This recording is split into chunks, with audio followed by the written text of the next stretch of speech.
encontrava em Uberaba, em uma das tardes de sábado, nas quais Chico Xavier atendia a população de sofredores da Vila dos Pássaros Pretos.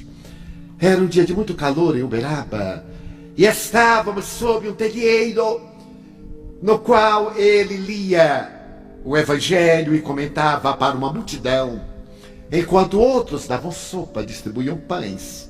E Chico reservava essa etapa final para distribuir moedas, poucas moedas, para as necessidades mais prementes da imensa fila de sofredores. Assim que ele leu o Evangelho, ele me pediu para interpretá-lo.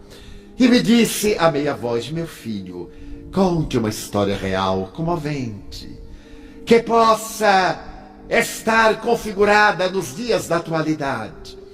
Eu recordei-me do Dr. Axelmante e de Flopete e narrei a história. Narrei-a com a emotividade do meu coração e a ternura que devotava o grande apóstolo da mediunidade. Ao terminar, Chico Xavier estava com a cabeça encostada na parede e longas, silenciosas lágrimas escorriam-lhe pelos olhos cerrados. Ele respirava suavemente, estava muito pálido, o que me despertou a curiosidade. Assim que ele foi recobrando a cor e descerrou os olhos, eu então perguntei, como discípulo que espera o apoio do professor: então, gostou? E ele me disse: Divaldo, você sabe como termina a história? Eu disse: sim. Aí, como escreveu o Dr. Axelmante? Ele disse: não é aí que termina a história, Divaldo.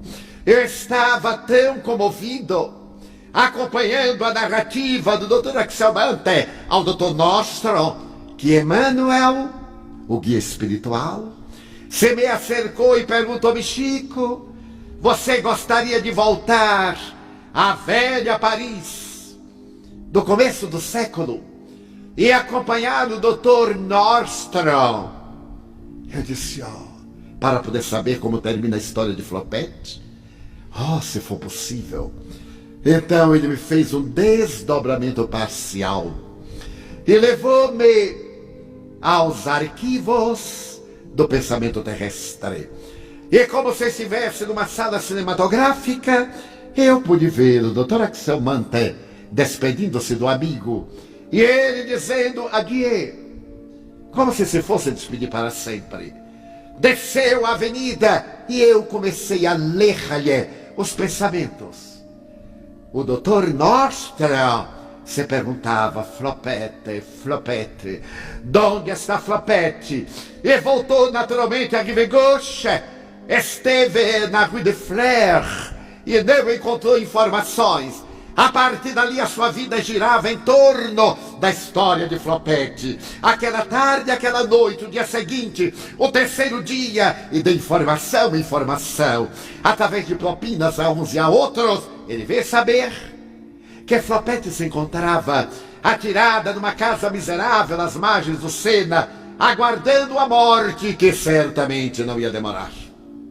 Então o Dr. Nostro conseguiu chegar ao pardieiro abandonado e infecto, subiu a escadaria apodrecida e num quarto quase sem luminosidade, num colchão colocado no chão, ele viu cadaverizada, com repetidas crises de hemoptise, Flopete, que expirava.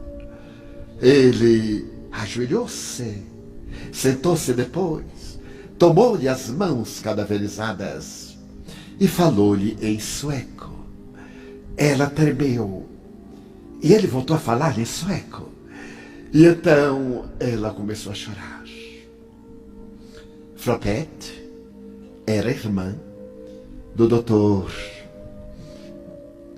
E ele guardava uma grande mágoa dessas mulheres, porque Flopete havia abandonado Estocolmo, seduzida por um rufião, para vir ser meretriz em Paris. A família ficou destroçada e ele, Nostro, jurou que jamais se utilizaria de uma mulher vendedora de ilusões e as odiaria todas, como sendo seu repúdio à conduta infame da sua irmã. Não era seu nome Flopete, Ingrid. Mas agora ela estava morrendo. E tomado de uma profunda compaixão, o Dr. Nordstrom lhe disse ternamente que viajasse em paz. Foi nesse momento que Flopete, quase sem o ar, pediu-lhe perdão.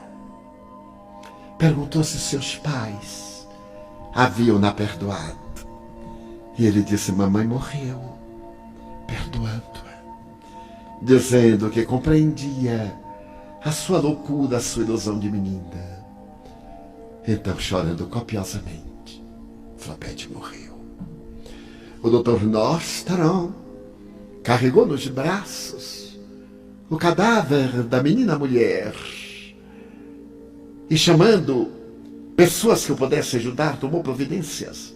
Levou-a para um velório numa casa especializada e conseguiu um sepultamento digno no cemitério de Montmartre.